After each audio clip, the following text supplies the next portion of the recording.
A waitress fleeing her toxic ex hid behind a stranger at a crowded train station, desperately whispering, "Please don't let him see me." The man stepped between them without hesitation, and her ex backed down from just 3 words. "She's with me?" What she didn't know.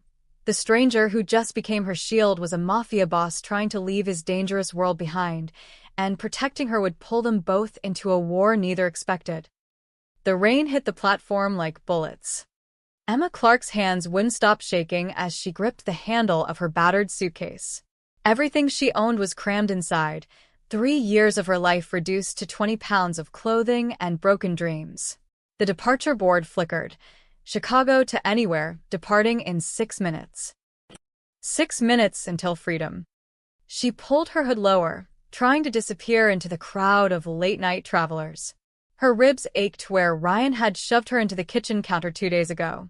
The bruise on her jaw was hidden under makeup, but the one on her wrist, dark purple fingerprints where he'd grabbed her, was impossible to cover.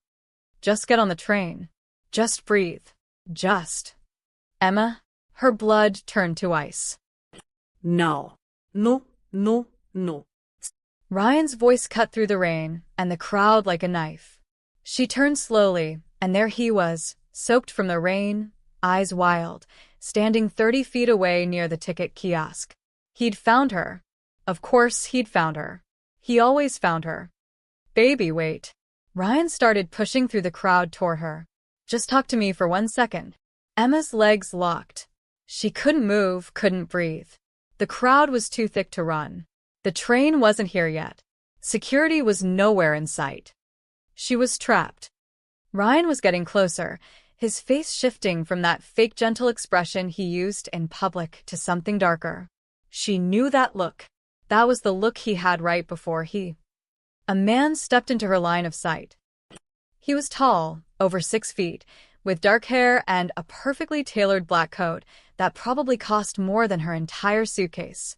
He stood next to one of the steel pillars, checking his watch with a kind of patience that came from never having to hurry for anyone. Emma made a choice. She rushed behind him, pressing herself against the pillar, using his frame to block Ryan's view. Her voice came out as a desperate whisper. "Please don't let him see me." The stranger turned his head slightly. His eyes were dark gray, the color of storm clouds, and when they met hers, something shifted in them. Not pity. Something else. Recognition, maybe. Like he understood exactly what she was running from. He didn't ask questions. He simply turned back around and adjusted his stance, his broad shoulders completely blocking her from view. When Ryan broke through the crowd, slightly out of breath, the stranger's expression remained perfectly calm. "Excuse me, have you seen?" Ryan started, then stopped. His eyes had found the stranger, really found him, and something in Ryan's face changed. Fear, maybe, or caution. "Can I help you?" the stranger asked. His voice was smooth, controlled, but there was steel underneath it.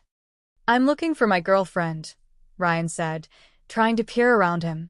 "Brown hair, about this tall, she's wearing." "I'm not in the habit of tracking women for strangers," the man's voice dropped lower. "Especially ones who look like they're hunting." Ryan's face flushed red. "That's none of your damn business." "Emma." He tried to step around the stranger. The man moved, not aggressively, but with the kind of presence that made Ryan stop dead. He placed one hand in his pocket, casual as anything, but something about the gesture made the hair on Emma's neck stand up. "She's with me," the stranger said quietly. 3 words, but the way he said them made them sound like a command from God himself. Ryan's confidence cracked. He looked at the stranger, really looked at him, taking in the expensive coat, the confident posture, the way everyone in the immediate vicinity seemed to unconsciously give this man space.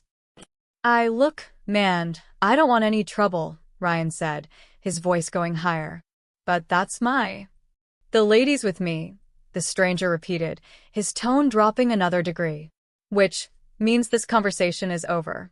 I suggest you catch whatever train you're here for and forget you saw anything tonight." Ryan opened his mouth, closed it, opened it again. Emma had never seen him back down from anyone. But now, standing in front of this stranger, Ryan looked small, powerless. This isn't over, Ryan muttered, but he was already backing away. You hear me, Em? This isn't the train, the stranger said to Ryan, not loud, but with enough authority that Ryan actually flinched. Now. Ryan turned and disappeared into the crowd. Emma slumped against the pillar, her legs nearly giving out. The stranger turned to face her fully for the first time. Up close, she could see he was probably in his mid-30s, with a scar along his jawline and eyes that had seen too much. Thank you, she managed. I don't know how to, I can't. You're shaking, he observed. When's the last time you ate? The question caught her off guard. This morning? Maybe yesterday morning. I'm not sure. He studied her for a long moment, and Emma felt weirdly exposed, like he could see every bruise, every sleepless night, every time she'd convinced herself that Ryan would change. I'm Luca, he said finally. Luca Romano. Emma Clark, she tried to smile, but it came out wrong. I should probably catch my train. Thank you again for... Where are you going? Anywhere. Literally anywhere that's not here. Luca's expression shifted. Not quite a smile, but something softer than the ice he'd shown Ryan. That's not a plan. That's desperation. Desperation's all I've got right now. The announcement system crackled to life. The Chicago train was delayed by 30 minutes due to mechanical issues. Emma felt tears burning behind her eyes. Of course it was delayed. He'll come back, she whispered. He always comes back. Luca pulled out his phone, typed something quickly, then looked at her. I have a car. I can take you somewhere safe for tonight, a hotel, separate rooms, completely your choice. Tomorrow, when you're thinking clearly, you can decide where you actually want to go. Emma should say no.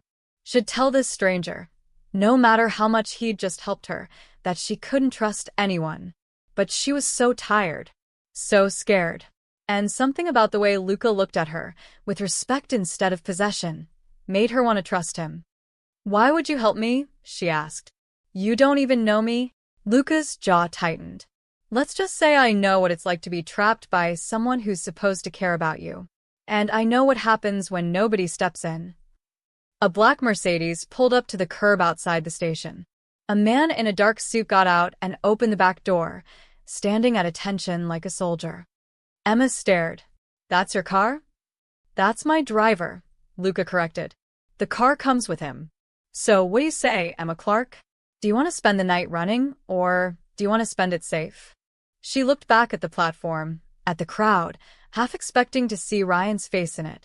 Then she looked at Luca, at this stranger who had stepped between her and danger without hesitation. Safe, she said quietly. I want to be safe. Luca gestured toward the car. Then let's get you out of the rain. As they walked toward the Mercedes, Emma noticed something odd.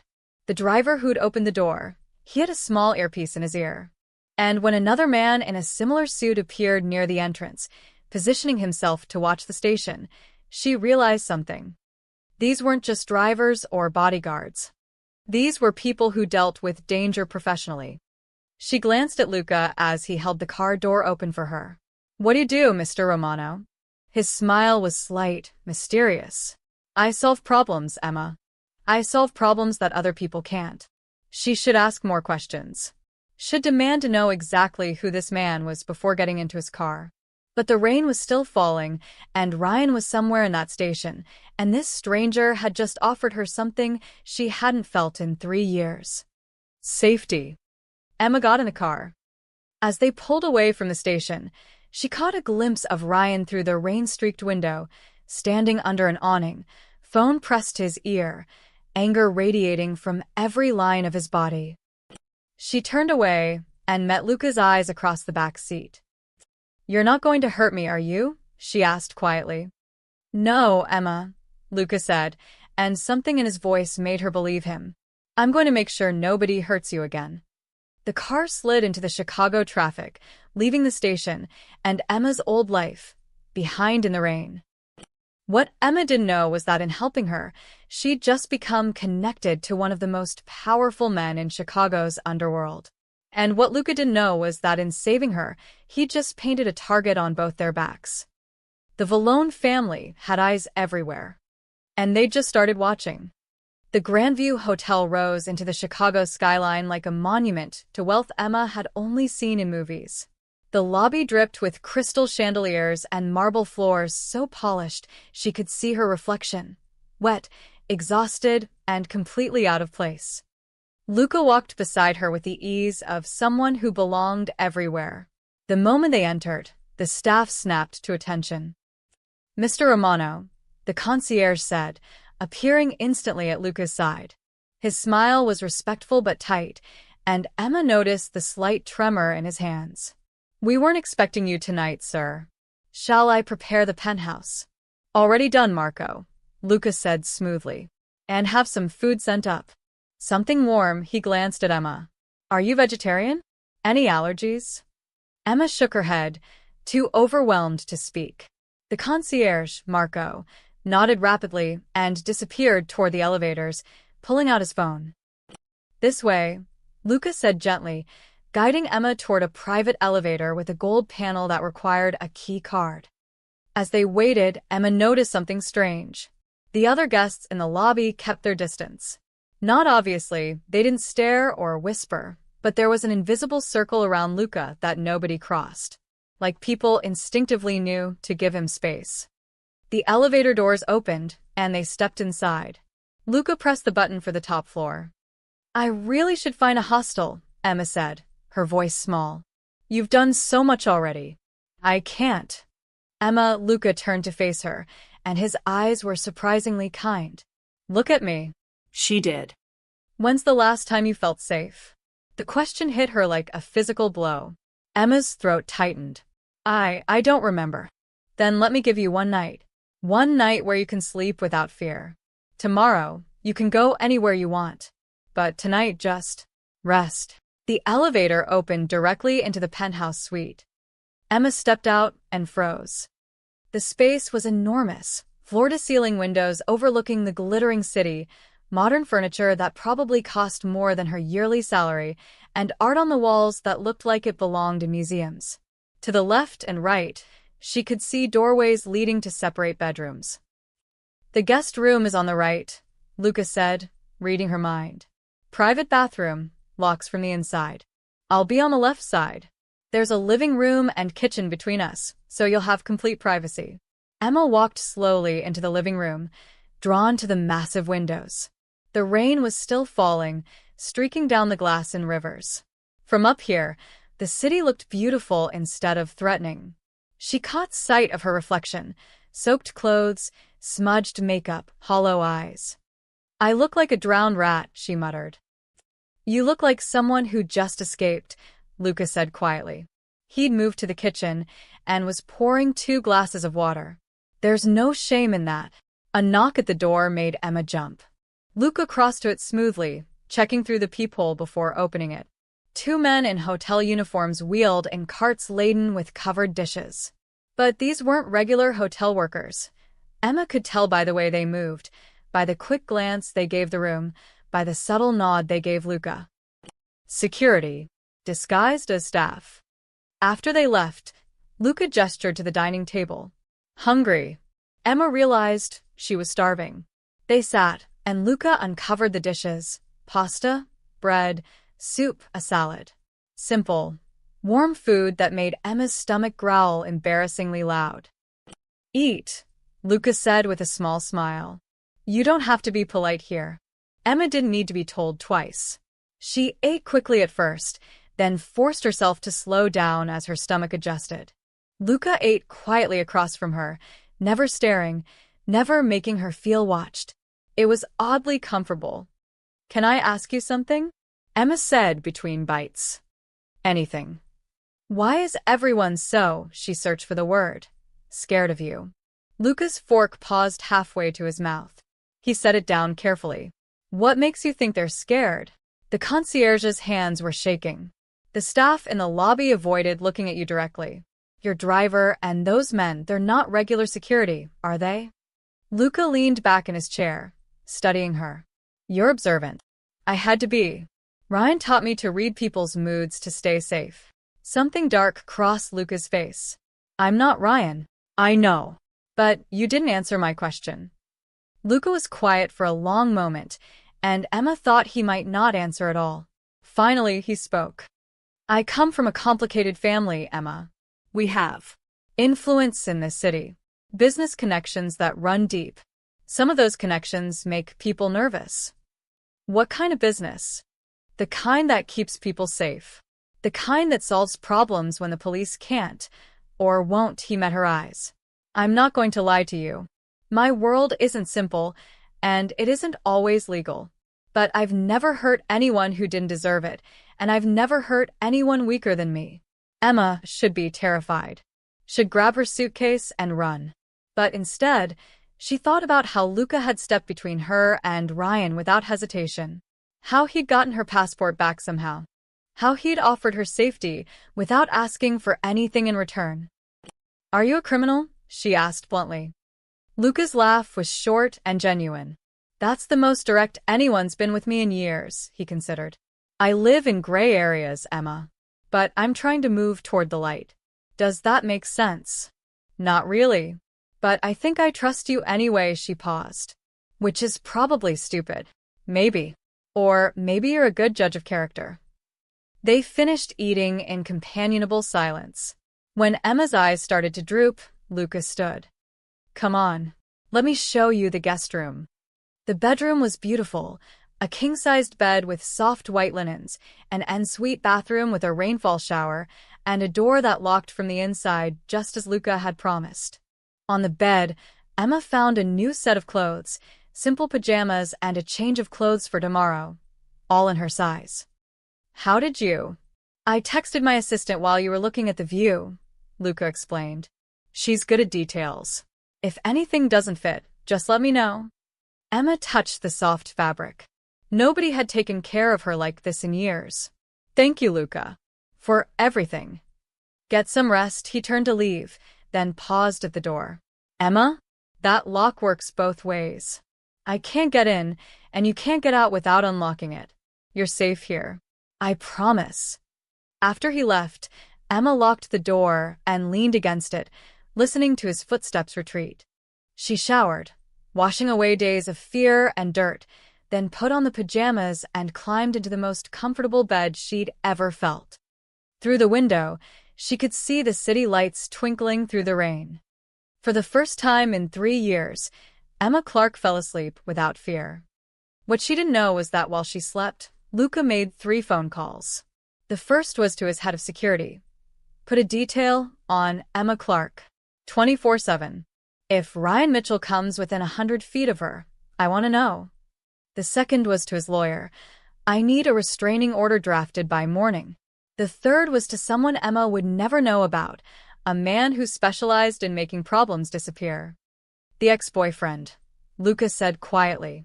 Find out everything. Where he works, who he knows, what he's planning. I want to know before he makes his next move. Outside the hotel, a black sedan pulled into a parking space across the street. Inside, a man with a camera took photos of the entrance. The Vallones were already watching. And Ryan Mitchell, sitting in a dive bar across town, was making calls of his own. Sunlight streamed through the floor-to-ceiling windows, pulling Emma from the deepest sleep she'd had in months. For a moment, she forgot where she was. Then it all came rushing back. The train station, Ryan's face, Luca's intervention, the penthouse.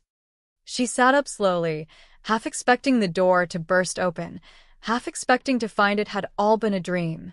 But no, the luxurious room was real, the soft pajamas were real, and when she checked the door, the lock was still engaged from the inside. She'd slept through the entire night. No nightmares. No waking up to check if Ryan had found her. Emma unlocked the door and stepped into the living room cautiously. It was empty, but the smell of fresh coffee filled the air. On the dining table, she found a handwritten note beside a covered tray. Emma, didn't want to wake you. There's breakfast under the cover and coffee in the pot. I had to step out for a meeting, but you're safe here. The suite is yours as long as you need it. My number is below if you need anything. And I mean anything. LR. Below the note was a phone number and a key card to the suite. Emma lifted the cover to find fresh croissants, fruit, yogurt, and scrambled eggs that were somehow still warm. Her eyes stung with unexpected tears. When was the last time someone had made sure she was fed? Cared for? When had she last felt like she mattered? She ate slowly, savoring every bite, then found her cleaned and dried clothes folded neatly on the chair. Someone had come in while she slept and taken care of everything. It should have felt invasive, but instead, it felt like being wrapped in safety. After showering and dressing, Emma decided to go for a walk. She needed air, needed to think about what came next. The hotel staff smiled politely as she passed through the lobby, but she noticed something odd: a man in a dark suit reading a newspaper near the entrance. He looked up briefly as she passed, then went back to his paper. Outside, Chicago was alive with morning energy. Emma walked 3 blocks, breathing in freedom, before she noticed the black sedan. It was parked across the street, moving slowly whenever she moved, always keeping the same distance. Her heart rate spiked. Ryan. It had to be Ryan. She turned down a side street quickly, then another, trying to lose the car. But when she glanced back, it was still there. Emma's breath came faster. She'd been stupid to leave the hotel. Stupid to think one night of safety meant she was actually free. She ducked into a coffee shop, pulled out the phone Luca had left, and dialed his number with shaking fingers. He answered on the first ring. "Emma? Are you all right?" "There's a car following me," she said quietly, trying not to panic. "A black sedan. I tried to lose it, but—" "Emma, stop." Luca's voice was calm, steady. "That's my car. My security team. They're protecting you, not threatening you." Emma froze. "What?" "I should have told you this morning, but I didn't want to scare you. After last night, I wasn't sure if your ex would try to find you. So I had a team keep watch. They're there to make sure you're safe." "You're having me followed?" Emma wasn't sure if she should be angry or relieved. "I'm having you protected," Luca corrected gently. "There's a difference. If you want me to call them off, I will." Right now. "Your choice." Emma looked out the coffee shop window. The sedan was parked at the curb, and now that she knew what to look for, she could see the driver was the same professional-looking man from the hotel lobby. He wasn't watching her creepily. He was scanning the street, looking for threats. "Emma?" Luca's voice brought her back. "Talk to me. How did you know where I was?" "The key card I gave you has a tracker. Again, if you want me to stop, I will. But I need to know you're safe." Emma should be furious. Should feel violated. But instead, she remembered Ryan's face at the station, remembered 3 years of always looking over her shoulder, remembered what it felt like to never be safe. "Keep them there," she said quietly. "Please." She could hear the relief in Luca's voice. "Okay. The man in the car is Victor. He's one of my best. If anything happens, anything at all, he'll get to you in seconds. But Emma, I promise you, he won't interfere with your life. He's just insurance." "Insurance against what?" Luca was quiet for a moment. "Against men like your ex who don't understand the word no. Against anyone who might want to hurt you. Against the world being as cruel as it's been to you." Emma's throat tightened. "Where are you right now?" "Heading back to the hotel. I should be there in 20 minutes. Will you come back? I have something for you." "What kind of something?" "The kind that gives you power back. Trust me." Emma looked out at Victor in the sedan. He wasn't even looking at the coffee shop. He was watching the street, watching for danger. Protecting her. "I'll be there," she said. 25 minutes later, Emma walked back into the penthouse to find Lucas standing by the windows, holding a manila envelope. He turned when she entered, and his expression was serious. "Before I give you this," he said, "I need to tell you something. Last night after you went to sleep, I made some calls. I hope you won't be angry, but I couldn't just leave you vulnerable." "What did you do?" Luca handed her the envelope. "Open it." Inside, Emma found her passport, the one Ryan had been holding hostage for 6 months, the one he'd used to keep her trapped in Chicago. Beneath it was a restraining order, already filed with the court, with Ryan's name on it. "How did you—" Emma's voice broke. "Your ex's apartment has terrible locks. Lucas said simply. And I have a very good lawyer. The restraining order was filed this morning. If Ryan comes within 500 feet of you, he goes to jail. No questions, no excuses. Emma stared at the documents in her hands. Her passport, her freedom, legal protection, things she'd been trying to get for months, things Ryan had blocked at every turn, and this man, this stranger, had gotten them for her in one night. Why? She whispered. Why would you do all this for me? Lucas stepped closer, but didn't touch her. Because I know what it's like to be trapped by someone who claims to love you. Because I have the power to help, and I'm tired of watching people suffer when I could do something about it. And because he paused. Because when you looked at me last night, you didn't see a monster. You saw someone who could help. That's rare in my world, Emma. That's worth protecting. Emma looked up at him, tears streaming down her face. I don't know how to thank you. You don't have to. Just promise me something. What? Promise me you'll stop hiding. Stop running. You're safe now. Start believing it. Emma clutched the passport to her chest like a lifeline.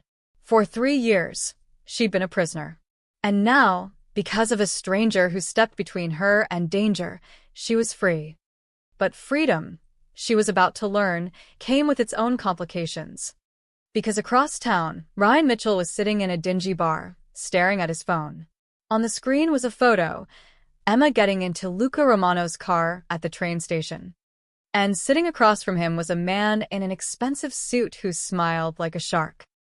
So, Matteo Vallone said, tell me everything you know about Luca Romano's new friend.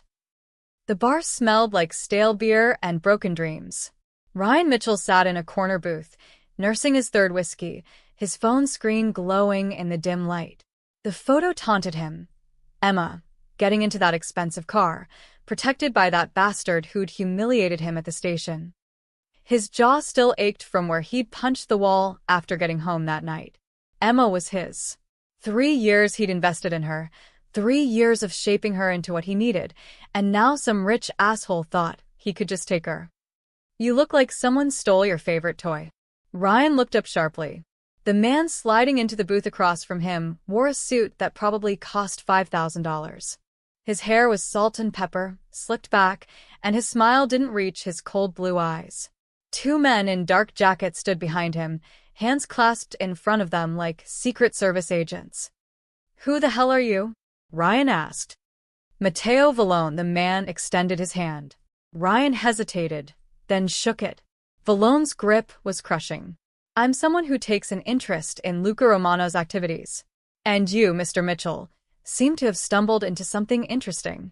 Ryan's blood ran cold. Huh. How do you know my name? I know lots of things. I know you filed a police report about a stolen vehicle last week. Emma Clark's name was on it. I know you called in sick to work for 3 days straight. I know you've been searching for your ex-girlfriend. Vallone leaned back, his smile widening. And I know that 2 nights ago, Luca Romano personally intervened in your business at the train station. You've been following me? Following you? No. But I have people who watch Romano, and you happen to get caught in that net. Vallone gestured to the bartender, who immediately brought over a bottle of expensive scotch and 2 glasses. The bartender's hands shook slightly as he poured. Ryan watched this, confused. What do you want? Information. Tell me about the girl. Everything. How you met her, why she ran, what she means to Romano. She doesn't mean anything to him, Ryan said bitterly. He just met her that night. Probably felt like playing hero. Luca Romano doesn't play hero for strangers, Mr. Mitchell. He's not that kind of man. If he intervened, there's a reason. If he's protecting her, there's a reason. Vallone sipped his scotch. So tell me, what makes Emma Clark special? Ryan thought about it. What'd make Emma special? She wasn't particularly beautiful, not like the models Ryan saw on Instagram. She wasn't rich or connected. She was just Emma. Quiet, easy to control, always apologizing even when things weren't her fault. She's nobody, Ryan finally said. Just a waitress who thought she was too good for me. Yet Romano gave her his personal protection. Took her to the Grandview Hotel, his hotel, by the way. He owns it. Valogne's eyes glittered. He put her in the penthouse suite. The same suite he uses for only his most important guests. So either your ex-girlfriend is secretly a princess, or Romano is developing a weakness.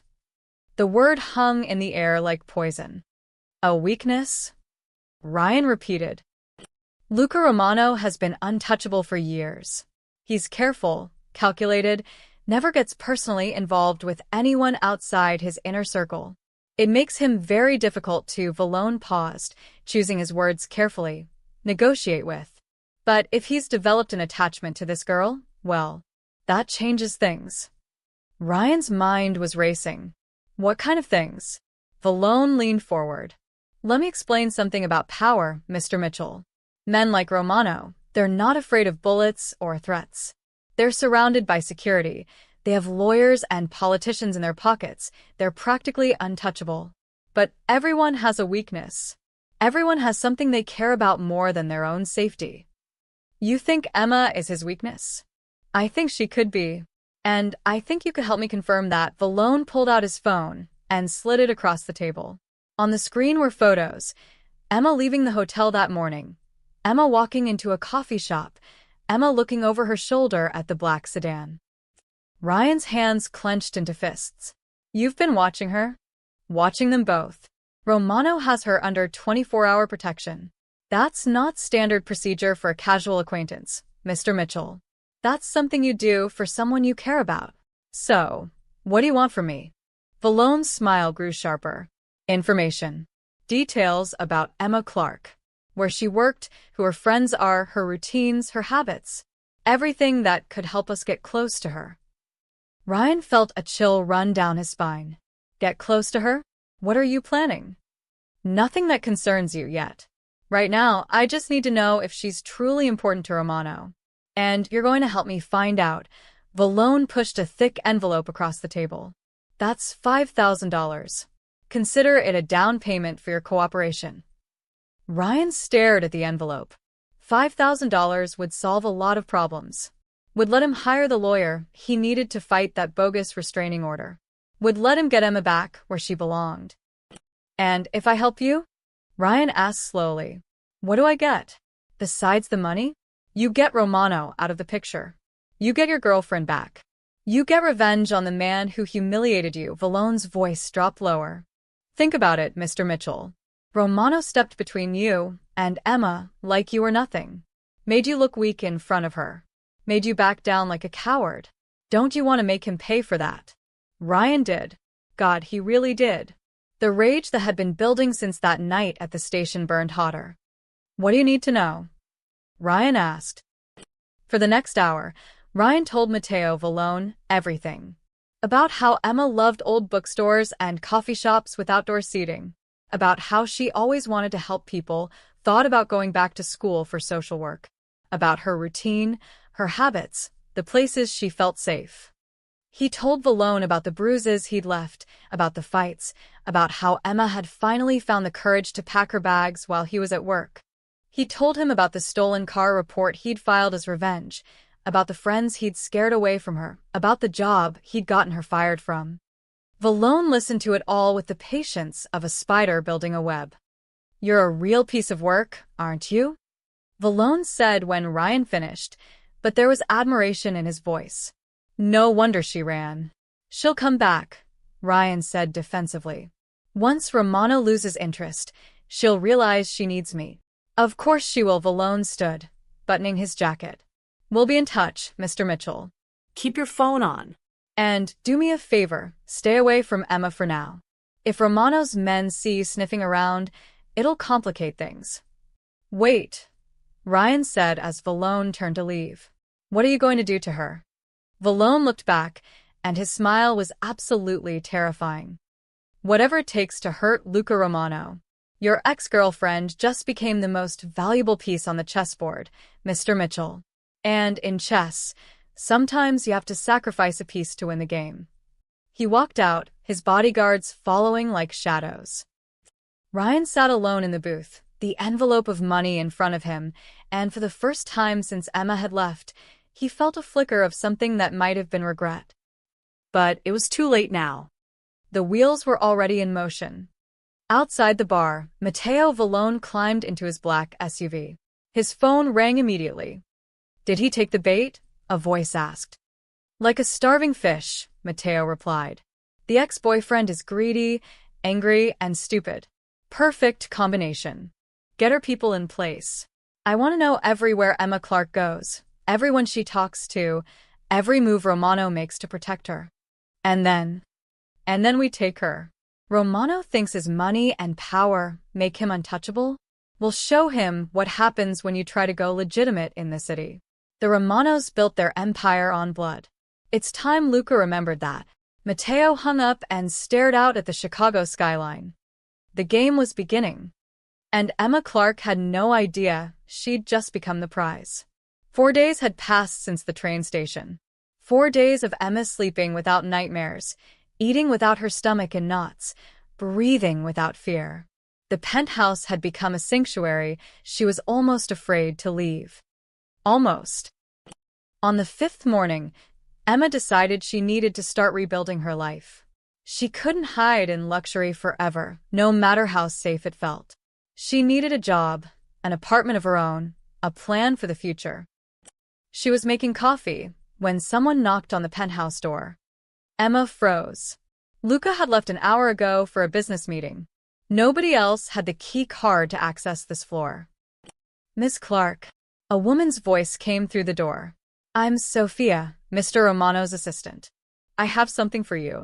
Emma checked the peephole and saw a professional-looking woman in her 30s holding a manila envelope. Cautiously, she opened the door. Sophia smiled warmly.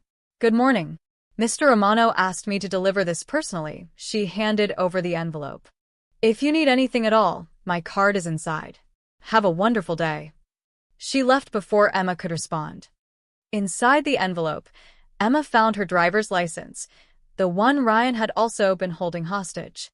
But there was something else, a letter from her previous employer, dated 6 months ago, apologizing for the misunderstanding that led to her termination and offering her job back with a raise and benefits. Emma's hands trembled as she read it. Ryan had gotten her fired by calling her boss repeatedly, making threats, causing scenes at her workplace until they had no choice but to let her go. She'd been blacklisted, unable to get references, trapped. And now, somehow, Luca had fixed it. Her phone buzzed. A text from Luca. Check your email. Emma opened her laptop, another gift from Luca that had appeared in the penthouse 2 days ago, and found an email from a property management company. They were offering her an apartment, already approved, first and last month's rent paid, in a safe neighborhood with security. She stared at the screen, emotions warring inside her. Gratitude, confusion, unease. This was too much. Nobody did this much for a stranger unless they wanted something in return. Emma grabbed her phone and called Luca. Did you get everything? He answered, sounding pleased. Luca, what is this? The license, the job offer, the apartment. How did you do all this? I made some calls. Your old boss was reasonable once I explained the situation. The apartment is owned by one of my companies, and it was vacant anyway. It's yours if you want it. If I want it? Emma's voice rose. Luca, you're paying for everything. You've given me clothes, food, legal protection, and now a job and an apartment? What do you want from me? The line went quiet for a moment. Can I come see you? This conversation should happen in person. 20 minutes later, Luca walked into the penthouse. He looked tired, Emma noticed, dark circles under his eyes, his usually perfect hair slightly disheveled. He'd been working while she'd been sleeping peacefully. Sit down, Emma said, her voice gentler. Talk to me. The truth this time. Luca sat across from her, his hands clasped between his knees.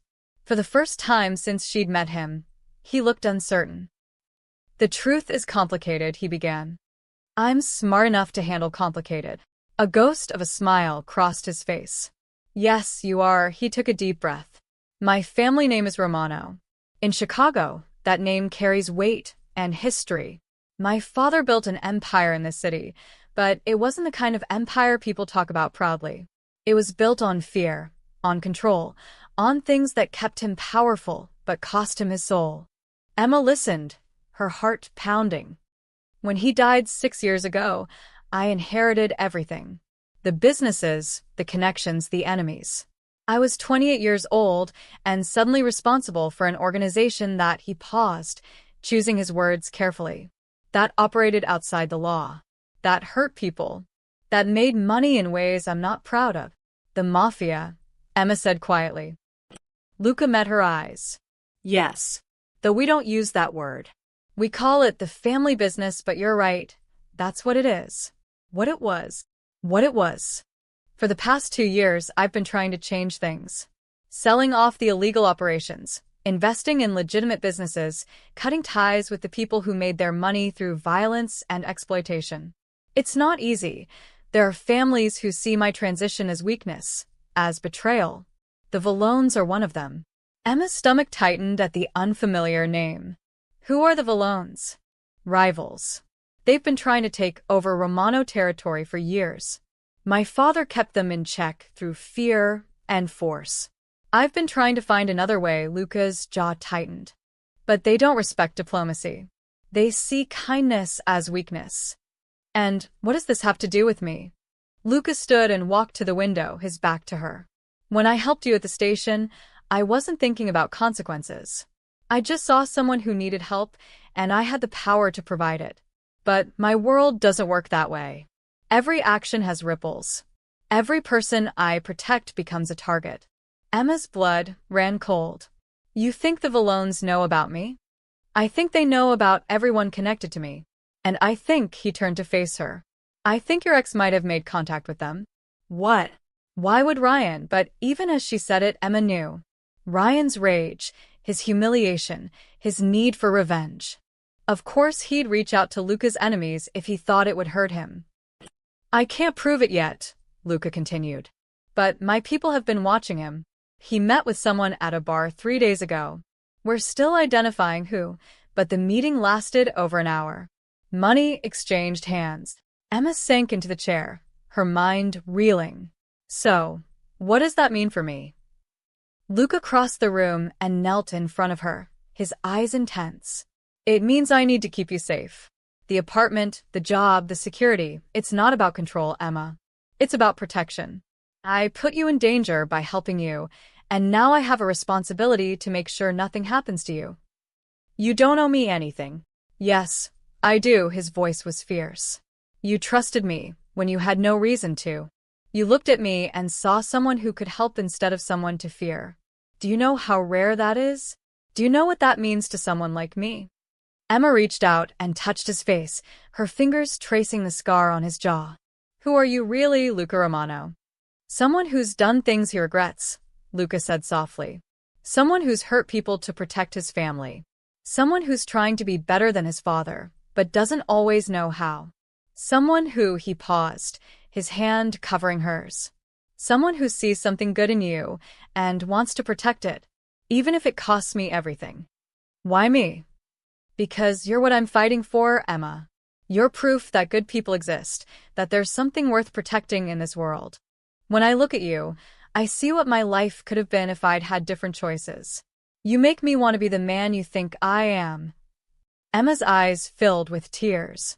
I don't know if I can handle being part of your world. You don't have to be part of it. You just have to let me keep you safe from it. Luca squeezed her hand. Take the apartment. Take the job. Build the life you deserve. And let me handle the shadows so they don't reach you. And if I say no, if I just walk away from all of this, Luca's expression turned sad.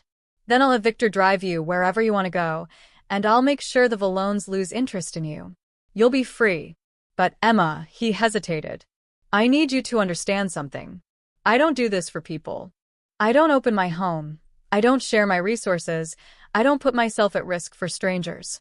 But you're not a stranger anymore. Somewhere between that train station and right now, you became someone I care about. And I don't know how to not protect the people I care about. Emma looked into his eyes and saw the truth there, the loneliness, the burden of power, the desperate need to be something more than his father's legacy. She saw a man trapped by his past trying to build a bridge to a better future. And she saw her own reflection in his struggle. I'll take the apartment, she said quietly. And the job. But Luca? No more secrets. If I'm in danger, I need to know. If something's happening, tell me. I can't be protected if I'm kept in the dark. Deal, Luca stood, pulling her up with him. I promise you, Emma. No more secrets. It was a promise he would come to regret. Because 3 blocks away, in an unmarked van, Matteo Vallone's men were photographing every window of the penthouse, mapping every entrance and exit. The trap was being set. And Emma had just agreed to walk right into it. The apartment above Rizzo's restaurant was nothing like Emma had expected. She'd imagined something cold and impersonal, a safe house, not a home. Instead, she found exposed brick walls warmed by afternoon sunlight, hardwood floors that creaked comfortably underfoot, and a kitchen with copper pots hanging above a gas stove that made her fingers itch to cook. You like it? Lucas stood in the doorway, hands in his pockets, watching her explore. It's perfect, Emma breathed, running her hand along the kitchen counter. But Luca, this is too much. This place must cost. The building is mine, has been for 15 years. My grandmother used to live in this apartment before she passed. It's been empty since he walked to the window overlooking the street. She would have liked you. She always said the best way to judge a person's character is to watch how they treat people who can't do anything for them. Emma joined him at the window. And how do I treat people? At the hotel, you thanked every staff member by name. You noticed the cleaning woman had a bad knee and held the door for her. You're kind, Emma. Genuinely kind. That's rare. Below them, Rizzo's was coming alive for the dinner rush. Emma could see people laughing through the windows, families sharing meals, the warm glow of community. Who runs the restaurant? She asked. Rosa Rizzo. She's been with my family for 30 years. Started as my grandmother's housekeeper, ended up becoming family. Lucas smiled, a real smile that made him look younger. She's going to love you. Fair warning, she'll try to feed you constantly and set you up with every single Italian man she knows. Even you? The question slipped out before Emma could stop it. Luca's eyes met hers, and the air between them shifted. Especially me, he said quietly. Rose has been telling me I work too much and need a nice girl since I was 16. Before Emma could respond, someone knocked sharply on the door. A woman's voice called out in heavily accented English. Luca Romano, I know you're up there. Open this door. Luca sighed but couldn't hide his smile. That's Rosa. He opened the door, and a tiny Italian woman in her 60s burst in, immediately swatting Luca's arm with a wooden spoon she'd apparently brought just for this purpose. You put a girl in your nana's apartment and don't tell me? What kind of manners is this? She turned to Emma, her expression transforming instantly from scolding to delighted. Oh, Bella. Come here, let me look at you. Rosa pulled Emma into a hug that smelled like garlic and tomatoes and comfort. When she pulled back, her eyes were sharp, assessing. Skinny. Too skinny. That boy been feeding you properly? I've been feeding her fine, Luca protested. Hotel food. Bah. Rosa waved dismissively. Tonight, you both come downstairs. I make you real food. Pasta, chicken marsala, tiramisu. You eat until you can't move. Emma found herself laughing, actually laughing for the first time in longer than she could remember. That sounds wonderful. Of course it does. I'm wonderful, Rosa patted Emma's cheek. You need anything you come to me, yes? Luca is a good boy, but he's still a boy. Men don't understand things. Women, we understand everything. After Rosa left, promising to have dinner ready by 7, Emma turned to Luca. She's amazing. She's a force of nature. Also, she's not wrong about the food. Rosa's cooking will change your life. Over the next 2 weeks, a routine developed. Emma started her new job at a nonprofit helping domestic violence survivors, something Luca had quietly arranged, knowing it would give her purpose. The work was hard but healing, helping other women find the courage she'd found. Most evenings, Luca appeared at her door around 7. Sometimes they went down to Rizzo's, where Rosa fussed over them and the regular customers treated Emma like she'd always been there. Other times, they stayed in her apartment, cooking together or just talking. Luca never assumed, never pushed. He always sat on the opposite end of the couch, always asked permission before touching her, even casually. It made Emma feel safe in a way she'd never experienced. Ryan had been all possession and control. Luca was all patience and respect. One evening, Emma was attempting to make pasta from scratch, a recipe Rosa had insisted she learn, when she cut her finger on the knife. "Damn it," she muttered, watching blood well up. Luca was at her side instantly, gently taking her hand and running it under cold water. His touch was careful, professional, but Emma felt electricity shoot up her arm. "You need a bandage," he said, already reaching for the first aid kit he'd stocked in her apartment. "It's just a cut. It's your hand. You need your hands." He wrapped the bandage with surprising skill. There. Try to keep it dry tonight. Emma looked up at him. They were standing close, closer than they usually stood, and she could see the flecks of gold in his gray eyes. "Where did you learn first aid?" she asked softly. "My father believed in being prepared for anything. I learned field medicine when I was 15." His jaw tightened. "In my world, knowing how to stop bleeding was a survival skill." "Your world," Emma repeated. "Do you still live in that world?" "Parts of it. The legitimate parts." Luca's thumb brushed across her knuckles, just above the bandage. "But I'm trying to leave the rest behind. You make me want to try harder." Luca. "I know. Too soon. Too complicated. You just got out of something terrible, and He stepped back, creating space between them. "I'm trying to do the right thing here, Emma. Trying to be patient. But I need you to know, when you're ready, if you're ever ready, I'm here." Emma's heart was pounding. She should be terrified. Should be running from this man with his dangerous past and complicated present. But instead, she felt drawn to him like she'd never been drawn to anyone. "What if I'm ready now?" she whispered. Luca's eyes darkened.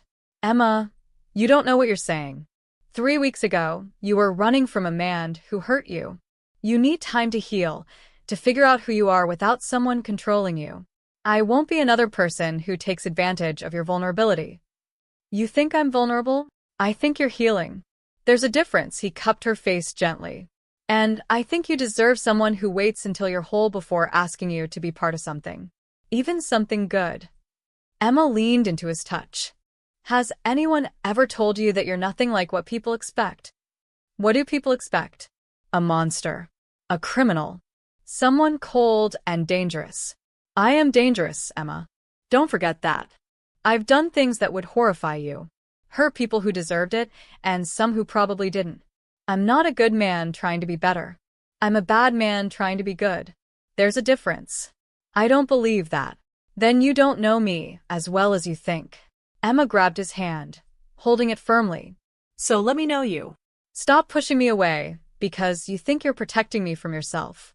I'm stronger than you think, Luca Romano. Strong enough to decide for myself who's worth trusting."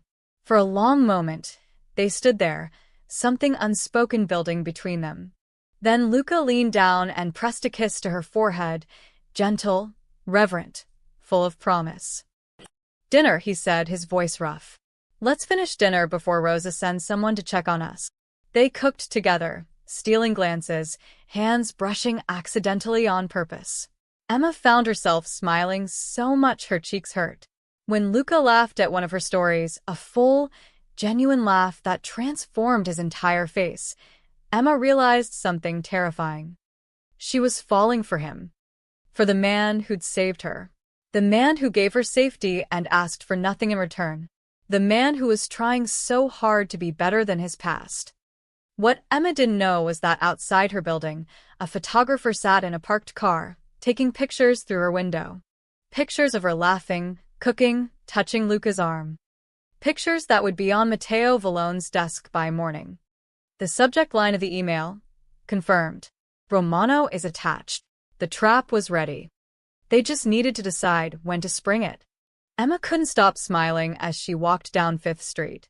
The morning was crisp and bright, the kind of Chicago autumn day that made everything feel possible.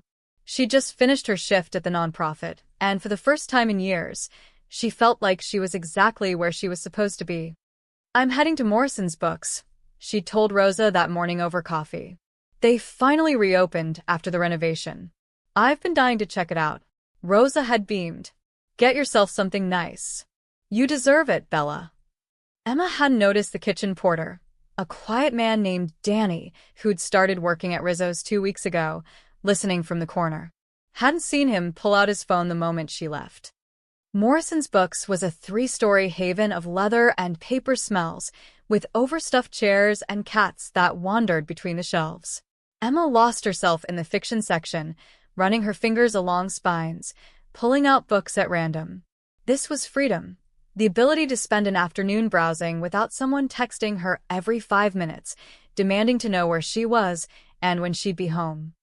She found a worn copy of Jane Eyre and settled into a window seat to flip through it. Outside, the street was busy with lunch crowds and tourists. Emma didn't notice the black sedan parked across the street. Didn't see the camera lens pointed at her through the window. Inside the sedan, Ryan Mitchell sat in the passenger seat, his hands clenched into fists. "That's her," he said unnecessarily.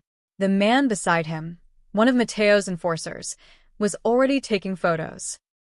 "She looks happy," the enforcer observed, clicking away. "Romano's been good to her." Ryan's jaw tightened. Emma did look happy, relaxed in a way she'd never been with him. She was wearing new clothes, nice ones, and her hair was longer, healthier. Even from across the street, he could see she'd gained weight, the gaunt look of stress replaced by something that looked dangerously like contentment. "Just take the pictures," Ryan muttered. "Already done." "Vallone's gonna love these." The enforcer lowered the camera and glanced at Ryan. "You sure you want to be part of this? Once we move on her, there's no going back." "I'm sure," but Ryan's voice wavered slightly. "Because once Vallone has what he needs, he's not gonna care about your feelings for the girl. You understand that, right? This isn't about getting your girlfriend back. This is about hurting Romano." "I said I'm sure." The enforcer shrugged. "Your funeral." Emma stayed in the bookstore for another hour, completely unaware she was being watched. She bought 3 books, including the Jane Eyre, and chatted with the owner about their poetry section. When she finally left, walking back toward Rizzo's with her bag of books, she felt lighter than she had in years. She didn't see Ryan watching her from the sedan. Didn't see the hatred and regret warring in his eyes. Across town, Luca Romano sat in his office at Romano Holdings, reviewing legitimate business contracts. His phone buzzed with a text from Victor. "Package incoming. Secure channel." Luca's stomach dropped. Secure channel meant trouble. His encrypted email pinged a moment later. The subject line read, "A gift from the Vallones." Luca opened it. The first photo showed Emma in the bookstore, smiling, peaceful, vulnerable. The second showed her laughing at something the shop owner said. The third was a close-up of her face through the window, so clear Luca could count her eyelashes. Below the photos, a message. Romano. Pretty girl. Looks fragile. Looks important. We've been watching her for weeks now. Know her routine, her habits, where she works, where she sleeps. Know that you've been playing house with her like some lovesick teenager. Here's the deal. You transfer ownership of your dock operations and distribution routes to us within 48 hours, or Emma Clark disappears. We'll make it hurt, Luca. We'll make sure you find her eventually, in pieces, so you never forget what happens when you try to go soft in our world. You have until Friday midnight. Don't test us. Luca's hand crushed the edge of his desk. The wood cracked under his grip. His second-in-command, Marco, appeared in the doorway. "Boss?" "I heard." He saw Luca's face and stopped. "What happened?" "The Vallones have Emma in their sights." Luca's voice was deadly calm, the kind of calm that preceded violence. "They're threatening to take her if I don't give them the docks." Marco's expression darkened. "The docks are worth $40 million a year. If we give them up, we lose our foothold in shipping, our leverage with the unions, everything your father built." I don't give a damn about the docs. Luca's control snapped. He stood, knocking his chair backward. They're threatening Emma. They're threatening to hurt her, Marco. To kill her and make me watch. Then we move her. Tonight. Put her somewhere safe, somewhere they can't find. They've been watching her for weeks. They know her patterns, her work, her apartment. They have someone inside Rizzo's feeding them information. Luca's mind was racing. If we move her now, they'll know we're spooked. They'll move faster.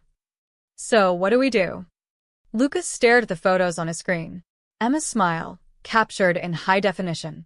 Emma, who'd trusted him to keep her safe. Emma, who was in danger because of him. We don't give them the docs, he said finally. And we don't let them take her. We end this. Permanently. How? Luca's eyes were cold, calculating. This was the man his father had trained, the strategist who'd survived in a world of predators by being smarter, faster, more ruthless than anyone else. The Vallones think I've gone soft. Think I'm too legitimate now to fight dirty. They're about to learn they're wrong, he turned to Marco. Call Detective Morrison. Tell her I need a meeting. Tonight. Morrison? Boss, she's a cop. You want to bring law enforcement into this. The Vallones have been operating with impunity for years because they're careful. They don't leave evidence, they don't make mistakes. But they just made one. They threatened Emma in writing. That's conspiracy to kidnap, conspiracy to commit murder. If Morrison has enough evidence, she can move on them before they move on Emma. And you're going to give her that evidence. I'm going to give her everything. Every file, every recording, every piece of dirt I have on the Vallone organization. Their trafficking routes, their money laundering operations, the politicians on their payroll.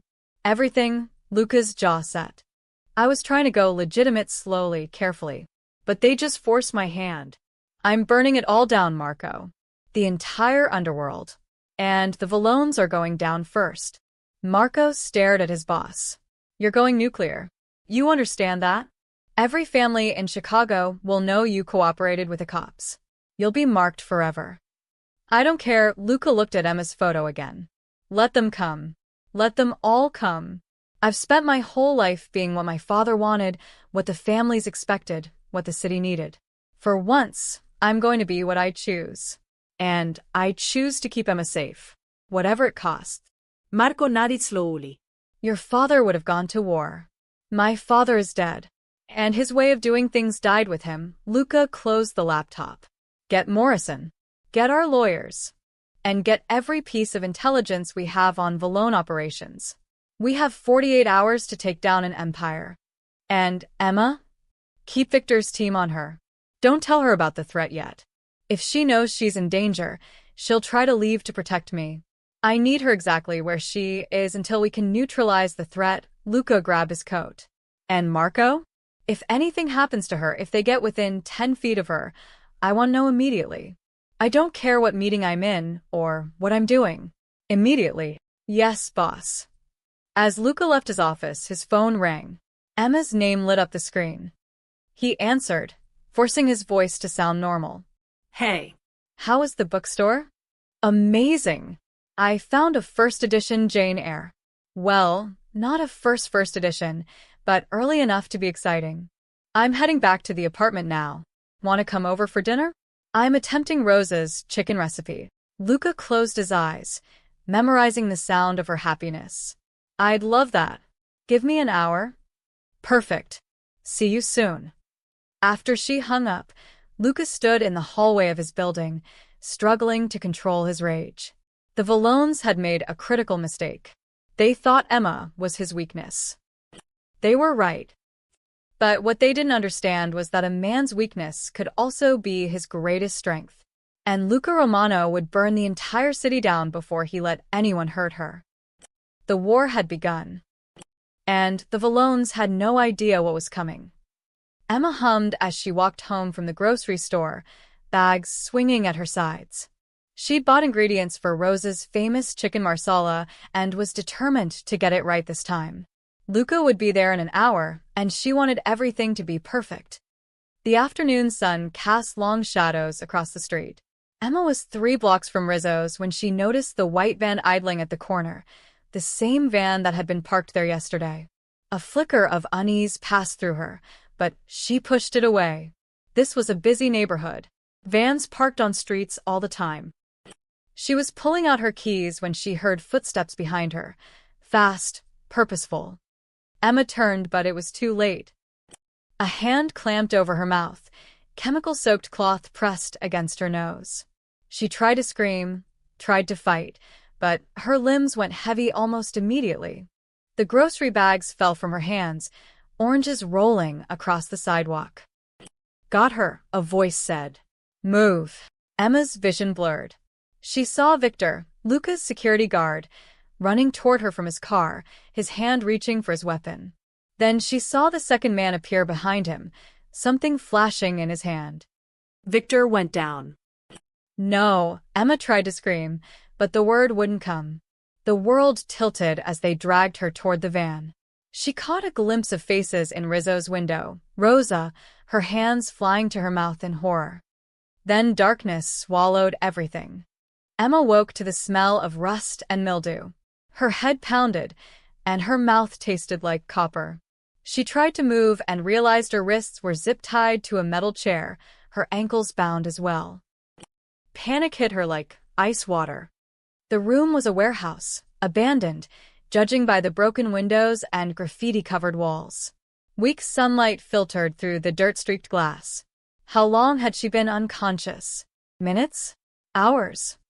She's awake. Emma's head snapped toward the voice. A man in an expensive suit stood near the door, watching her with cold amusement. He was older, maybe 50, with silver hair and eyes like a dead fish. "Emma Clark," he said, approaching slowly. "Do you know who I am?"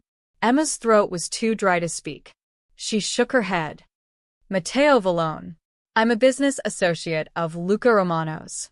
"Well, associate might be too friendly a word.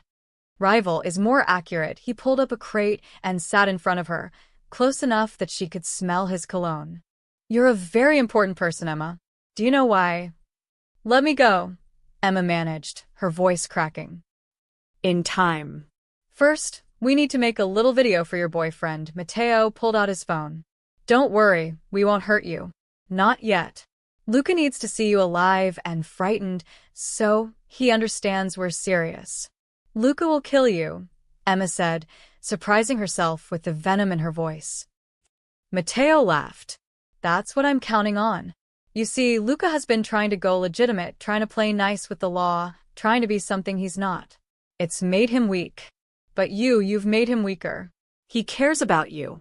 Maybe even loves you. And in our world, love is the most dangerous weakness of all." The door opened, and Emma's heart nearly stopped. Ryan walked in. He looked terrible, unshaven, hollow-eyed, his clothes wrinkled like he'd slept in them. When he saw Emma tied to the chair, something crumbled in his expression. He whispered. "You," Emma breathed, realization crashing over her. "You did this. You told them about me." Ryan couldn't meet her eyes. I wanted you back. I didn't think they'd." "Shut up," Matteo said pleasantly. "Your usefulness has ended, Mr. Mitchell. You gave us information about Emma's routines, her habits, her relationship with Romano. For that, we paid you. But now—" He gestured to his men. "Now you're a liability." Two large men grabbed Ryan by the arms. His eyes went wide with terror. "Wait. We had a deal. The deal was information for money. You were never going to get the girl back, you idiot. Did you really think we'd kidnap her just to hand her over to you?" Matteo's laugh was cruel. "You were a means to an end. And now you're just a loose end." They dragged Ryan toward the door. He struggled, screaming. "Emma." I'm sorry. "I didn't know they'd hurt you. I just wanted—" The door slammed shut, cutting off his words. Emma heard muffled sounds outside, shouting, then a sickening thud, then silence. She was shaking now, the reality of her situation sinking in. Ryan had betrayed her to these people, and now Ryan was probably dead. "Now then," Matteo said, turning his attention back to Emma. He held up his phone. "Smile for the camera, sweetheart." Let's show Luca what happens when he tries to leave the family business. Emma stared at the camera, her mind racing. She thought of Luca's promise, "I'll keep you safe." She thought of his gentle hands, his patient waiting, his determination to be better than his past. And she thought of something Rosa had said last week. That boy has been alone his whole life. Everyone wants something from him. Power, money, protection. You're the first person who wanted nothing but his company. That makes you dangerous to his enemies, Bella. But it also makes you his greatest strength. Emma lifted her chin, meeting Matteo's camera with defiance instead of fear. "Luca," she said, her voice steady despite her terror. "Don't give them what they want. I'll be okay. Don't let them win." Matteo lowered the phone, genuinely surprised. Brave. "Stupid, but brave. Romano doesn't deserve you." "You're right," Emma said. "He deserves better than having to deal with parasites like you." The slap came fast, snapping her head to the side. Emma tasted blood. "That's enough courage for one day," Matteo said, his pleasant tone gone. "Get comfortable, Miss Clark. You're going to be here a while. Romano has until midnight to meet our demands. If he doesn't," he smiled.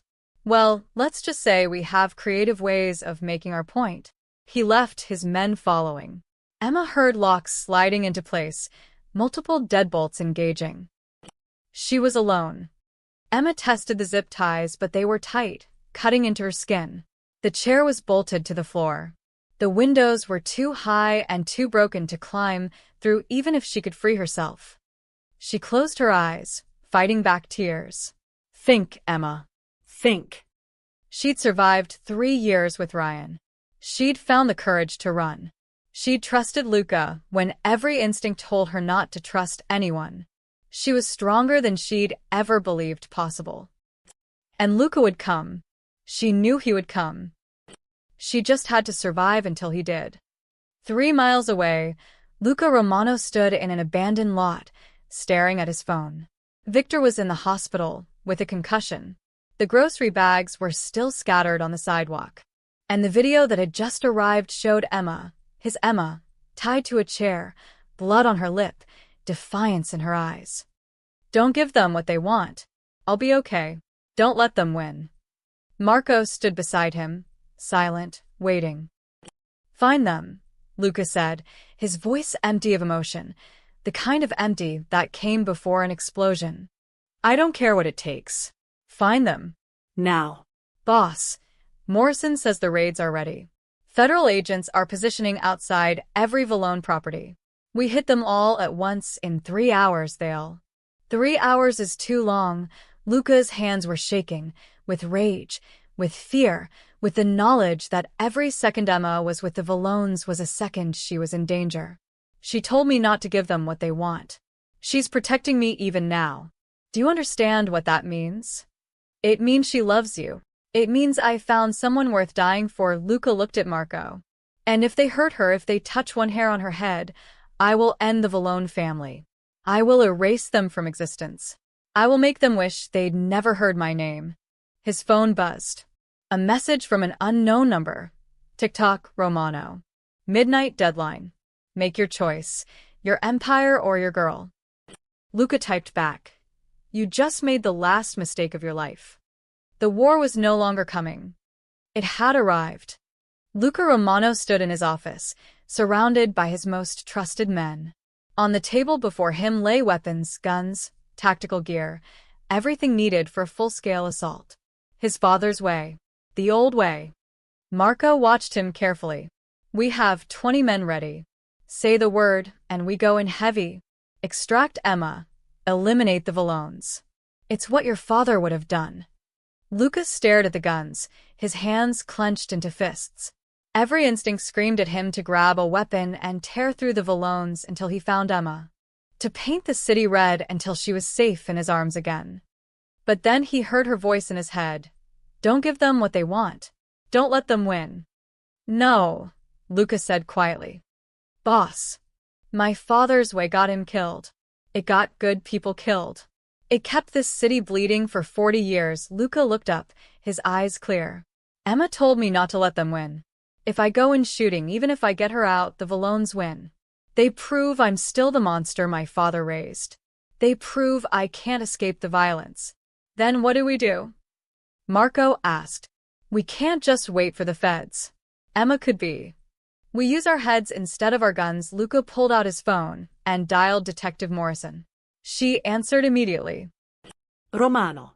Tell me you have something. Everything. Names, locations, evidence of every illegal operation the Valones run. Trafficking routes, money laundering, bribed officials. I'm sending it all to you now. There was a pause. You understand what you're doing? Once you cooperate with law enforcement, every family in Chicago will know. You'll be marked. I don't care about the families anymore. I care about one person. Luca's voice was steel. The Valones took Emma Clark. They're holding her somewhere, and I need you to find her before they hurt her. Can you do that? How long ago was she taken? 2 hours. Then she's still alive. They'll keep her alive as leverage. We have time. Morrison's tone shifted to all business. Send me everything you have. I'll coordinate with the FBI. We'll hit every Valone property simultaneously. They won't know which operation to protect. In the chaos, they'll make mistakes. And Emma? We'll find her. I promise you that. Morrison paused. This is the right choice, Romano. Your father ruled through fear. You can rule through justice. I don't want to rule anything, Luca said. I just want her back. After hanging up, Luca began the process that would destroy his father's legacy forever. He opened encrypted files he'd been building for 2 years, evidence of every crime, every deal, every dirty secret in Chicago's underworld. And he sent it all to Detective Morrison. Marco watched the data transfer with wide eyes. Boss, that's not just Valone information. That's Romano information too. Our old operations, our past deals. I know what it is. I kept evidence on everyone, including myself, as insurance. Now it's all going to the police. Luca's jaw set. I'm not going legitimate halfway, Marco. I'm burning the entire bridge behind me. After today, I'm either a free man or I'm in prison. But either way, the Romano criminal empire ends. Your father. My father is dead. And his world dies with him. Luca stood. But we're not just sitting here waiting. We're going to find Emma ourselves. Get our intelligence network activated. Every informant, every contact, every camera we have access to. The Valones have to be holding her somewhere in their territory. Marco nodded and pulled out his phone, barking orders. Within minutes, Luca's remaining network was mobilized, not for war, but for information. An hour later, one of Luca's tech specialists burst into the office. Boss, I found something. The Valones own a shell company, West Side Storage Solutions. They use it for warehousing stolen goods. There's a location on the docks that's been off their regular rotation. No scheduled deliveries, no workers clocked in, but the power's been on all day. Luca was already grabbing his coat. That's it. That's where they have her. I'll call Morrison, Marco said. Do it. But we're going now. I won't wait for bureaucracy. While Emma's in danger, Luca turned to his men. No weapons. We're not storming in like thugs. We're going to surveil, confirm Emma's location, and feed it to the feds. This gets done clean. Marco Gesetatif. And if the Valones spot us, then we adapt. But we don't fire first. Not this time.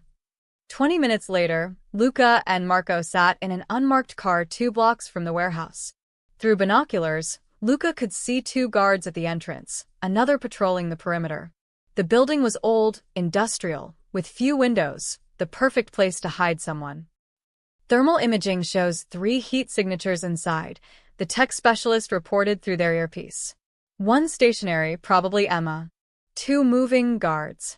Where's Valone? Not here.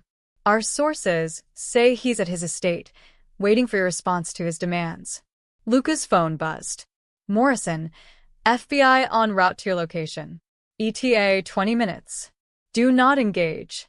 That's an order. Lucas stared at the warehouse. 20 minutes. Emma had been in there for hours. Every instinct told him to go now. To hell with orders. Boss, Marco said carefully, reading his expression. We wait for the feds. That's the plan. The plan doesn't account for… Luca stopped. Through the binoculars, he saw movement. The guards were getting a phone call. Their body language changed, urgent, aggressive. One started running toward the warehouse entrance. Something's wrong, Luca said. They got orders. They're moving now. The tech specialist's voice crackled through the earpiece. Boss, I'm picking up police radio chatter.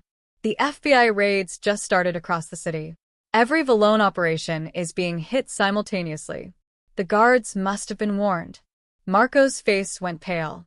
If the Valones know the feds are coming, they'll eliminate evidence. Including Emma, Luca was already out of the car. Call Morrison. Tell her we're going in. Boss, we don't have weapons. I don't need weapons. I need Emma alive. Luca's eyes were hard. You stay here and coordinate with the feds. I'm going in. Luca, this is suicide. No. It's the only choice I have. Luca looked at his oldest friend. If something happens to me, make sure Emma knows I kept my promise. I kept her safe, even if it cost me everything. Before Marco could protest further, Luca was moving toward the warehouse, using the shadows and shipping containers for cover. He could hear sirens in the distance. The cavalry was coming. But would they arrive in time?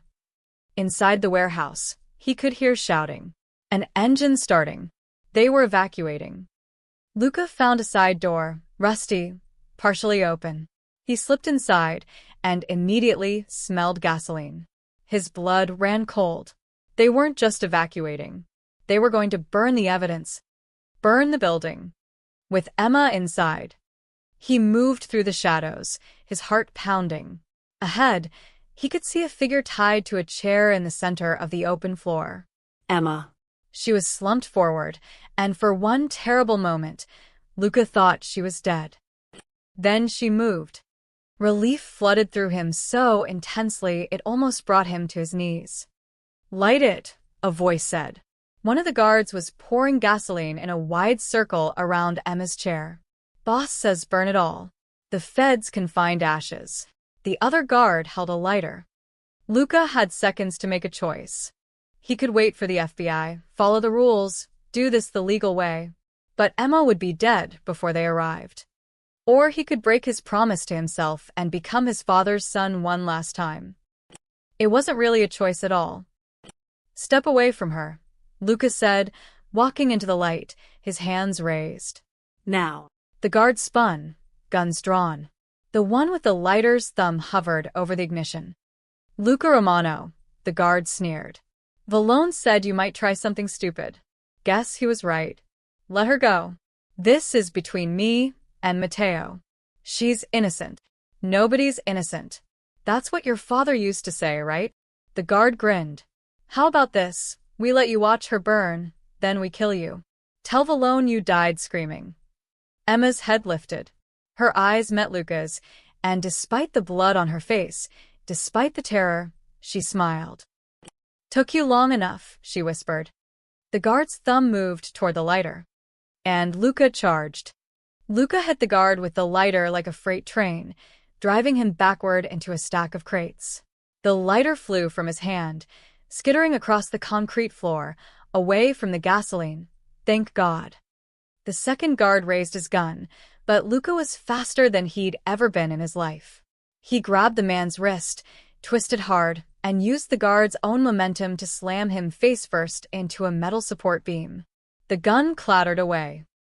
Behind him, Luca heard sirens, close now, maybe a block away. Emma? He rushed to her chair, pulling a knife from his pocket to cut the zip ties. Are you okay? Did they hurt you? I'm okay, she said, her voice hoarse. But Luca could see the bruises forming on her face, the blood dried on her lip. White-hot rage flooded through him. I'm going to kill them, he said, cutting through the last restraint. I'm going to. Luca, Emma grabbed his face, forcing him to look at her. Get me out of here. That's what matters. Just get me out. The building's side door burst open. FBI agents flooded in, tactical gear and rifles raised. Hands where we can see them. Now. Luca raised his hand slowly, stepping in front of Emma. She's the victim. Emma Clark, the woman they kidnapped. Detective Morrison pushed through the agents, her eyes taking in the scene. The gasoline, the unconscious guards, Emma trembling in the chair, and Lucas standing between her and everyone else. "Get her to the paramedics," Morrison ordered. "And someone cuff those two," she looked at Luca. "You couldn't wait 20 minutes?" They were going to burn her alive. Morrison's expression softened slightly. Yeah. "I can see that," she gestured toward the door. "Get out of here, Romano. Take her somewhere safe. We'll need statements later, but for now, just go." What about the Vallones? Every location simultaneously raided. Matteo Vallone is in federal custody, along with 15 of his top people. "We found everything you said we'd find. Trafficking victims, drugs, weapons, financial records." "The Vallone organization is done," Morrison paused. "And Romano? Your cooperation won't be forgotten. You just took down the biggest crime family in Chicago. The DA might have questions for you, but I'll make sure they know you helped save lives today." Luca nodded, then turned to Emma. "Can you walk?" "With your help." He lifted her carefully, and she wrapped her arms around his neck. As they walked out of the warehouse into the flashing lights and chaos, Emma pressed her face against his chest. "You came," she whispered. "Always," Luca replied. "I'll always come for you." Emma woke slowly, sunlight streaming through unfamiliar windows. For a moment, panic seized her. Where was she? Then the memories flooded back. The warehouse. The gasoline. Luca charging in like an avenging angel. She was in a massive bed, softer than clouds, wearing clean pajamas that weren't hers. Through the windows, she could see manicured gardens and, in the distance, a stone wall with security gates. The door opened quietly and Luca appeared, carrying a tray with tea and toast. When he saw she was awake, relief washed over his face. "Hey," he said softly. "How are you feeling?" "Like I got kidnapped by mobsters." Emma tried to smile but winced. Her lip was split. "Where am I?" "My villa. Outside the city. It's secure. Nobody gets in without passing through 3 checkpoints." And Marco's paranoia. Luca set the tray on the bedside table and sat carefully on the edge of the bed. "The doctor checked you over last night. You were exhausted and dehydrated, but nothing broken. The bruises will heal." Emma touched her face gently. "I don't really remember getting here. You fell asleep in the car. You were safe, so your body finally let you rest." Luca's hand hovered near hers, wanting to touch but not presuming. "Emma, I need to tell you something. Everything. And then you need to decide if you want any part of this life." Luca. Please. "Let me say this." He took a deep breath. "My name is Luca Romano. My father was Antonio Romano. You might have heard of him. He controlled half of Chicago's illegal operations for 30 years. Drugs, gambling, extortion, worse things I won't say out loud. When he died, I inherited all of it. I was 28 years old, and suddenly I was responsible for an empire built on blood." Emma listened, her hand finding his and holding tight. "For 6 years, I did what was expected. I ran the family business. I made decisions that hurt people. I looked the other way when things happened that I knew were wrong because that's what my father would have done, and I thought that's what being strong meant." Luca's voice cracked. "But 2 years ago, my sister, she wanted out. She wanted to go to college, have a normal life. And one of my father's old associates tried to use her as leverage against me. Tried to hurt her to keep me in line. What did you do?" "I made him disappear. Permanently." And then I looked at myself in the mirror and realized I'd become exactly what my father was. A man who solved problems with violence. A man people feared instead of respected. A man who would die alone because everyone around him either wanted something or was terrified of him." "So, you decided to change." "I decided to try. I started selling off illegal operations, investing in legitimate businesses, building something that didn't require breaking the law or breaking people. It wasn't easy. Families like the Vallones saw it as weakness. But I kept going because I wanted to be more than my father's shadow." Luca looked at Emma, his eyes raw with emotion. "And then I met you. At the train station. At the train station." And for the first time in my entire life, someone looked at me and saw a person instead of a name. You trusted me when you had no reason to trust anyone. You let me help you without asking what I wanted in return. You made me feel like maybe I could actually be the man I was trying to become. Emma squeezed his hand. Luca. The Valones took you because of me.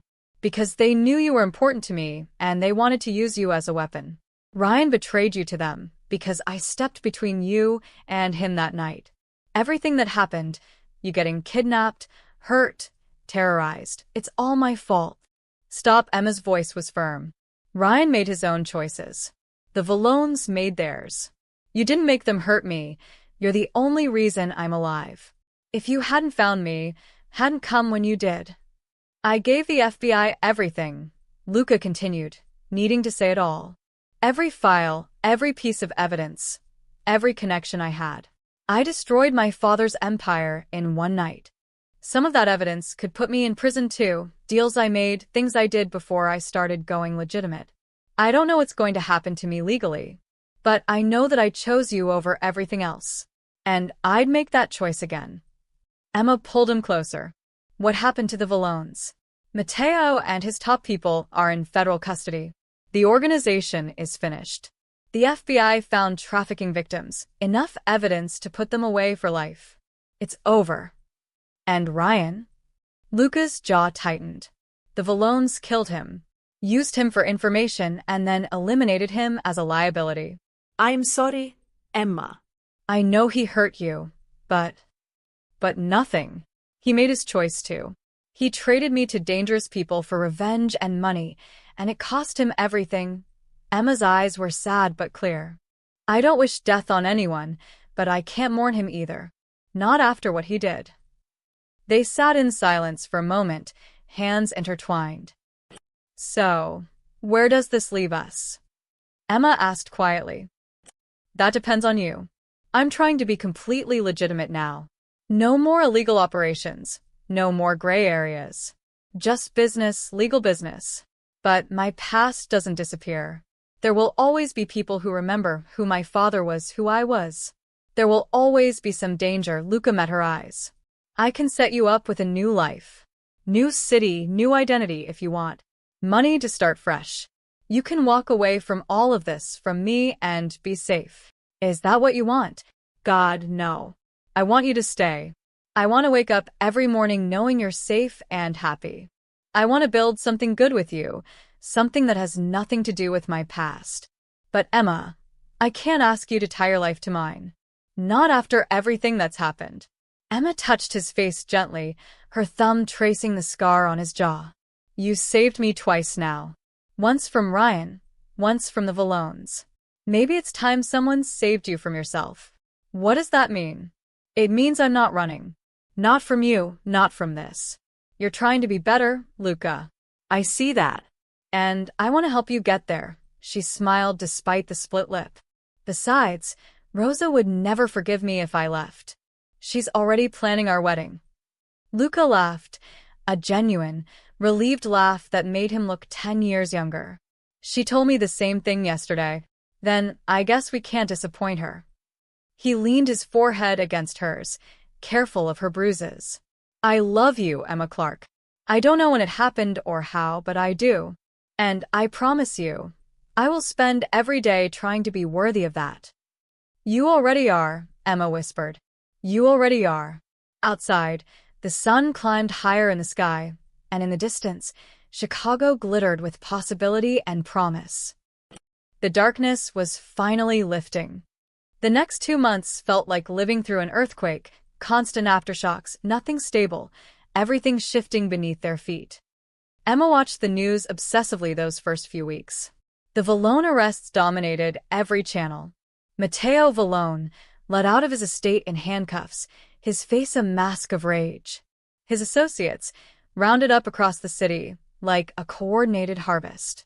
Federal prosecutors announced charges: human trafficking, racketeering, conspiracy to commit murder, money laundering, corruption of public officials. They found 12 trafficked women in a Valone warehouse, Detective Morrison told Emma during her witness statement. from Eastern Europe, promised jobs and kept as slaves. Because of your kidnapping, because of the raids it triggered, those women are free now. You helped save them, Emma. Emma hadn't thought of it that way. She'd just been trying to survive.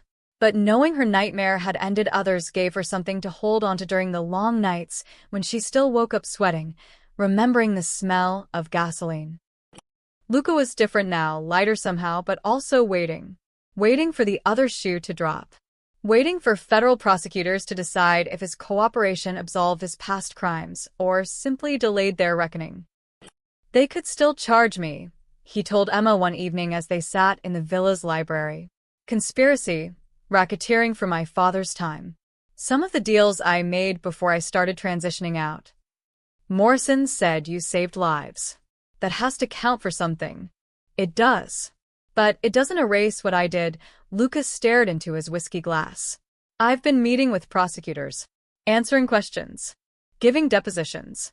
They're using my testimony to go after other families, other corrupt officials. But there are no guarantees, Emma. I might still face charges. Emma took his hand. Then we'll face them together. 3 weeks after the raids, the DA held a press conference. Emma and Luca watched it from his office, Marco standing nearby, his hand never far from his phone. Today, I'm announcing the largest organized crime prosecution in Chicago history, the DA said, her voice strong. Thanks to the cooperation of a confidential informant, we have dismantled the Valone criminal organization and secured indictments against 47 individuals involved in trafficking, corruption, and violent crimes. Marco Snorted. Confidential informant, that's one way to put it. Additionally, the DA continued, we are extending immunity from prosecution to this informant in exchange for their continued cooperation in ongoing investigations. This individual's information has been instrumental in identifying victims, recovering evidence, and preventing future crimes. Luca's entire body relaxed. Emma felt tears spring to her eyes. Immunity, he breathed. They're giving me immunity. Marco let out a whoop and grabbed Luca in a bear hug. You did it, boss. You actually did it. But Luca was looking at Emma, his eyes bright. We did it. You gave me a reason to try. The DA wasn't finished. Let me be clear, this is not absolution. This is recognition that sometimes, in pursuit of justice, we must work with those who have knowledge of criminal enterprises. This individual has shown genuine commitment to reform and has risked their life to help us protect others. That matters. Over the following weeks, the dominoes continued to fall. 3 city councilmen resigned in disgrace. A state senator was indicted. The deputy chief of police took early retirement. The corruption went deeper than anyone had imagined, and Luca's files had exposed it all. You've made enemies, Marco warned one afternoon. The families we didn't touch directly, they're watching, waiting to see if you're vulnerable. Let them watch, Luca said. He was standing in what used to be his father's office, now stripped of all the old mob memorabilia. In its place were legitimate business documents, charity foundation paperwork, architectural plans for rehabilitation projects. I'm not my father. I don't rule through fear anymore. Some of the old crew are bitter. They think you betrayed the life. I did betray it. That was the point. Luca turned to his oldest friend. Marco, I need to know, are you okay with all this? The changes, the legitimacy, the cooperation with law enforcement. If you're not, I understand. I can help you transition somewhere else, set you up with. Stop, Marco shook his head. I followed your father because I had no choice. I follow you because I choose to. And honestly, I sleep better now than I have in 20 years. My daughter asked me what I do for work last week, and I could tell her the truth. Do you know what that feels like? To not have to lie to my own kid. Luca smiled. Yeah. I'm starting to understand. Emma threw herself into her work at the nonprofit. The shelter for domestic violence survivors, Haven House, was finally opening, funded by the Romano Foundation. It was a beautiful 3-story brownstone in a safe neighborhood, with security systems, counseling services, legal aid, and job training programs. Rosa had been instrumental in setting it up, somehow convincing half the Italian community to donate time, money, and resources. That girl has a good heart, She told anyone who would listen. And my Luca has finally found someone who sees him for real. The day before the grand opening, Emma walked through the empty building with Luca, imagining it filled with women finding their courage, rebuilding their lives. This is what it was all for, Emma said softly. Every risk you took, every bridge you burned, it leads here. To something good. It leads to you, Luca corrected. This building, the foundation, the legitimacy. None of it means anything without you. Emma turned to him. Do you regret it? Giving everything up? I didn't give everything up. I traded darkness for light. I traded fear for love. I traded my father's legacy for a future I choose. He pulled her close. The only thing I regret is that I didn't find you sooner. A noise at the door made them turn. Detective Morrison stood in the entrance, her expression serious. Sorry to interrupt, she said. But I thought you'd want to know, the Valone trial date is set. 6 months from now. Matteo's lawyers are pushing for a plea deal, but the prosecution isn't offering one. With the evidence you provided, this is going to trial, and it's going to be very public. Luca nodded. Will Emma need to testify? Probably. Her kidnapping is central to the conspiracy charges. Morrison looked at Emma. I know it won't be easy, facing all of this again. But your testimony could help ensure Matteo never sees daylight again. I'll do it, Emma said without hesitation. Whatever it takes to make sure he can't hurt anyone else. After Morrison left, Luca held Emma as she shook, not from fear, but from the weight of it all finally hitting her. 6 months ago, she'd been running from Ryan, terrified and alone. Now she was preparing to testify against a mob boss, opening a shelter, building a life with a man who'd turned his entire world upside down for her. We're going to be okay, Luca murmured into her hair. The Valones are finished. The old families are dying out. We're building something new. Together, Emma added. Together.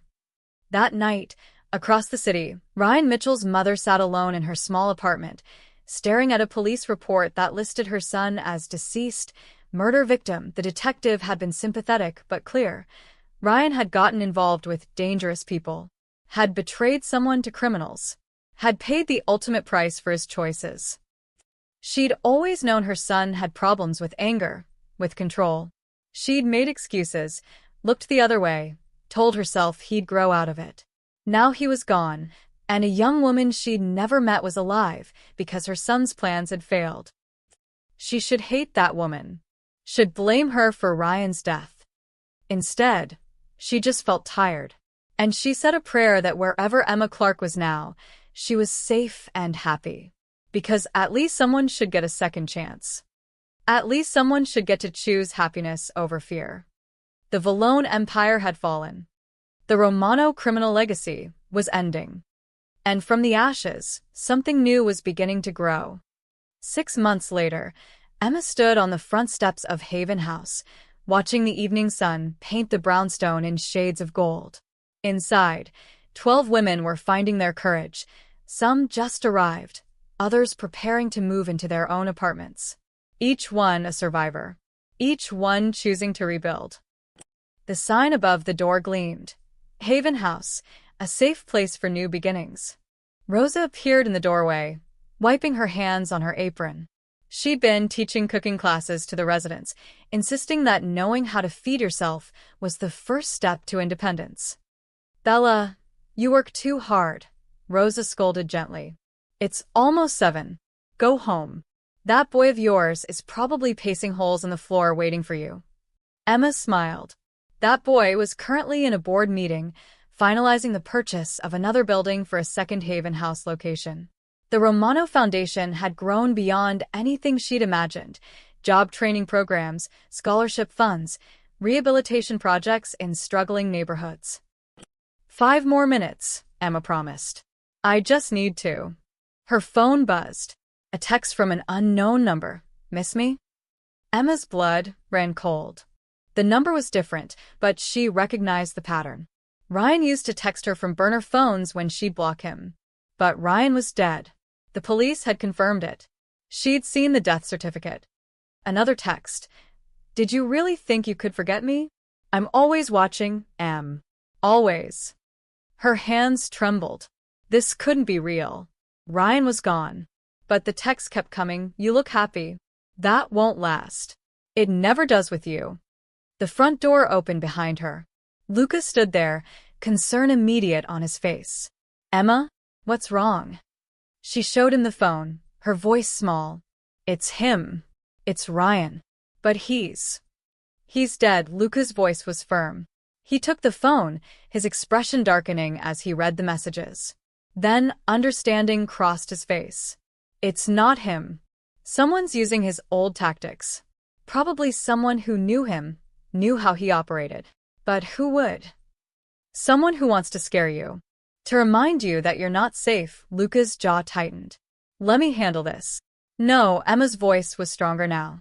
She'd been here before, someone trying to control her through fear. She'd run once. She'd hidden once. She wouldn't do it again. Give me the phone. Luca handed it to her, watching carefully. Emma blocked the number, then deleted every message. Her fingers were steady now, certain. What are you doing? Luca asked. I'm choosing not to be afraid. Emma looked up at him. Whoever that was, they want me scared, hiding, looking over my shoulder. But I'm not that person anymore. I don't run. I don't hide. I walk forward. Luca's expression softened into something that looked like pride and love mixed together. You're sure? I'm sure. Emma took his hand. You taught me that. The night at the station, you didn't run from Ryan. You stepped between us. You showed me what it looks like to face fear instead of running from it. Emma, you don't hide anymore, she said, echoing words he'd once said to her. And neither do I. We walk forward, together, into whatever comes next. The first drops of rain began to fall, that same Chicago rain that had been falling the night they met. Emma looked up at the sky and laughed. It's raining again, she said. Do you want to go inside? No. Emma stepped off the porch, pulling Luca with her into the rain. I used to hate the rain. It reminded me of running, of fear, of that night at the station when I thought I'd never be free. Luca wrapped his arms around her as the rain picked up. And now it reminds me of the night I met you. The night everything changed. The night I stopped running and started living. She looked up at him, rain streaming down both their faces. You saved me that night, Luca Romano. Not just from Ryan, from a life where I believed I didn't deserve better. You saved me too, Luca said softly. From becoming my father. From a life built on fear and violence. You showed me what it means to be brave, not through fighting, but through choosing hope even when everything tells you to give up. Behind them, through Haven House's windows, Emma could see the residents gathering for dinner, Rosa directing them with loving authority. Families walked past on the sidewalk. Someone laughed from a nearby porch. The city hummed with ordinary life. Beautiful, mundane, peaceful life. The trial starts next week, Emma said. Matteo Vallone and his people will see me testify. The whole city will know my story. Are you scared? Terrified. But I'm doing it anyway, she squeezed his hand. That's what bravery is, right? Being afraid, but moving forward anyway. That's exactly what it is. What about you? Any regrets about going legitimate? About burning down your father's empire? Luca pulled her closer, his forehead resting against hers. My only regret is every second of my life before I met you. Everything that came before was just prologue.